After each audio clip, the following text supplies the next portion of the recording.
When we trace the historical architecture of institutional democracy, the timeline almost always snaps straight to classical Athens. Thousands of miles to the east, along the banks of the Indus-Sarasvati and Gangetic plains, a different political ecosystem was taking root. The historical record for this era survives in the texts of the Vedas. A close reading of these hymns reveals a distinct political reality from over 3 millennia ago. The kings of this period lacked absolute, unquestioned authority over their subjects. The population was organized around the Jana, or the early Vedic tribe, which served as the foundational political unit of the society. To prevent autocratic rule, the leadership of the Jana was bound by 2 sophisticated, overlapping political institutions, the Sabha and the Samiti. The presence of these structural checks and balances pushes the earliest known evidence of democratic statecraft far deeper into the human timeline. The early Vedic people were highly mobile pastoralists. Surviving in a rugged, constantly shifting environment required pragmatic, effective leadership rather than isolated royalty. At the top of the social hierarchy was the Gopa, or chieftain. However, the position required election or heavy vetting by the populace, rather than guaranteed hereditary succession. This flowchart maps that electoral power. The broader public of the Jana gathered to form the Samiti, a general assembly holding direct authority over critical state matters, including electing the Gopa. Working alongside them was a smaller, specialized council, the Sabha.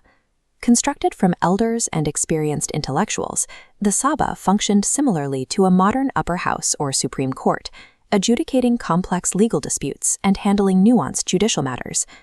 The institutional weight of these 2 bodies is explicitly recorded in the Atharvaveda, which assigns them a metaphysical status. The text refers to the Sabha and Samiti directly as the twin daughters of Prajapati, the creator deity. By framing these legislative assemblies as divine offspring, Vedic society established a hierarchy where the institutions of consensus were positioned as equal to or greater than the king himself. To confirm how these systems functioned in practice, modern historians have subjected these texts to intense critical analysis. In the early 20th century, scholar K.P. Jayaswal established the foundational proof that the Samiti was a fully sovereign democratic entity, possessing the explicit legal authority to depose an underperforming ruler. Later historians like R.S. Sharma and A.S. Altekar provide a necessary corrective. They demonstrate that the Vedic era was dynamic and these institutions changed drastically over time. This chart illustrates their findings. During the early Rigvedic period, the political structure was egalitarian, with Deva showing women as active participants in the Sabha's complex debates. Later, tribes expanded into massive territorial states, causing institutional contraction. Power centralized, gradually excluding women and lower classes. The democratic structure of the early Vedic age dissolved as the state expanded. As the physical footprint grew, the egalitarian operating system of the smaller tribe collapsed under the pressure of centralization.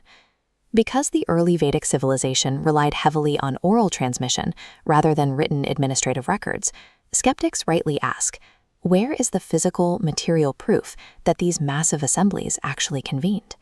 The answer lies in the ground. Transitioning from nomadic herding to permanent agriculture, clearing forests and building towns required entirely new types of physical infrastructure. Archaeologists track this transition through the remnants of the painted gray ware culture, which serves as the material footprint of the later Vedic period. This map highlights key excavations in North India, specifically at sites like Hastinapur and Atranji Kera.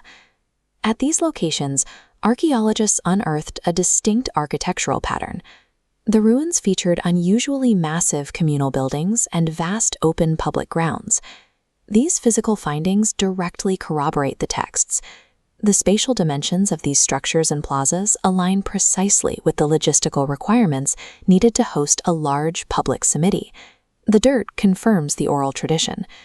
Even in non-imperial towns, the presence of large-scale communal architecture proves that collective decision-making was an operational, physical reality. Beyond the raw mechanics of governance, these assemblies were powered by a deep, underlying philosophical ethos about how humans should cooperate. This ethos is preserved in the final hymn of the Rigveda, serving as the ultimate primary source for their political mindset. The text commands, "Walk together, speak together, Let your minds be of one accord. This hymn functioned as a strict political mandate, requiring rigorous consensus and unified action, a standard far more demanding than simple majority rule. Together, the oral texts, modern historiographical analyses, and physical excavations provide a three-pillar foundation verifying these ancient institutions. Does our modern parliamentary system still uphold this ancient standard of unified thought, or has it deteriorated into a state of permanent fracture? Tell me your thoughts in the comments. Institutional democracy in India is the contemporary expression of the subcontinent's oldest and most profound political operating system.